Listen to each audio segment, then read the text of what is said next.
अस्सलामु अलैकुम वरहमतुल्लाहि वबरकातुहू। आज हम लोग पढ़ेंगे हिंदी में चैप्टर नंबर 11 हमारा घर। बच्चों, क्या तुम जानते हो रोटी, कपड़ा और मकान ये तीनों हमारी मौलिक आवश्यकताएं हैं। जहां हम रोटी और कपड़ा के बिना नहीं रह सकते, वहीं हमारे सिर पर छत का होना भी बेहद ज़रूरी होता है। टीचर जी ने कहा। इस चैप्टर में क्या बताया जा रहा है कि हमारी ज़रूरतें क्या है। रोटी, कपड़ा और मकान ये तीनों हमारी आवश्यकता है, मतलब हमारी ज़रूरत है। जहाँ हम रोटी कपड़ा के बिना नहीं रह सकते, तो वहीं हमारे लिए सिर के ऊपर छत मतलब मकान भी बहुत ज़रूरी है।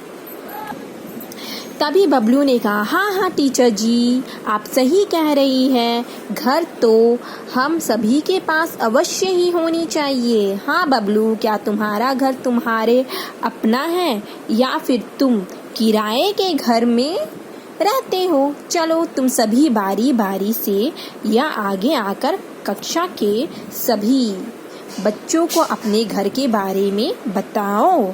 सबसे पहले बबलू आया। उसने कहा, मेरा मकान मेरा अपना है, जिसे मेरे पिता ने काफी शौक से बनवाया है। यह एक भव्य मकान है और यह न्यू यारपुर मोहल्ले में शिव मंदिर के निकट है। मतलब इस चैप्टर में क्या बताया जा रहा है कि बबलू एक बच्चा है। वो अपने कक्षा में सबके सामने में क्या बताता है कि उसका घर अपना है, जो उसके पापा ने बनाया था, और उसका घर कहाँ है? शिव मंदिर के निकट, मतलब शिव मंदिर के करीब में उसका घर है।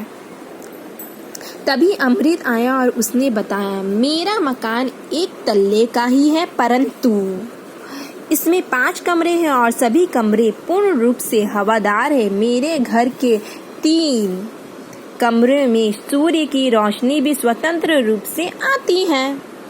तभी अमृत ने कहा कि उसका घर एक तल्ले में है और उसके घर में 5 कमरे हैं। 5 कमरे, कितने कमरे हैं? अमृत के घर में 5 कमरे, और उसके घर में हवादार मतलब बहुत सारे हवा भी आते हैं। अमृत के अपने स्थान पर जाते ही टीचर जी ने कहा, अरे अशिता, तुम भी आगे आओ और अपने घर के बारे में बताओ। अशिता आगे आए और उसने बताया, मेरे घर के आगे एक फुलवारी है। हमारी फुलवारी हमारे घर की शोभा को दुगना बढ़ा देती है। लोगों ने तो हमारे घर का नाम ही रख डाला है, गार्डन हाउस। अब तो यही नाम घर की पहचान बन चुका है। कोई भी नव आगंतुक अगर रिक्शा वाले या ऑटो चालक अलग से कहे कि हमें गार्डन हाउस जाना है, तो रिक्शा या ऑटो सीधा हमारे घर उन्हें बड़ी आसानी से पहुंचा देते। तो यहाँ अशिता ने क्या कहा कि उसके घर के पास एक फुलवारी है, जो उसकी घर की शोभा को और दुगना बढ़ा देता है, जिसकी वजह से उसके घर के सभी क्या कहते हैं? Garden house. तभी गुड़िया ने कहा, मेरा अपना घर नहीं है, मैं किराए के घर में रहती हूँ। मेरा घर पक्की ईंटों का बना नहीं है और ना ही इसमें विद्युत की आवश्यकता है। हमारे पिता नहीं है और हमारी माँ एक साधारण सिलाई सेंटर चलाती है। तो गुड़िया ने क्या कहा, उसका अपना घर नहीं है और वो लोग किराए के घर में रहते हैं और उसकी माँ क्या चलाती है? सिलाई सेंटर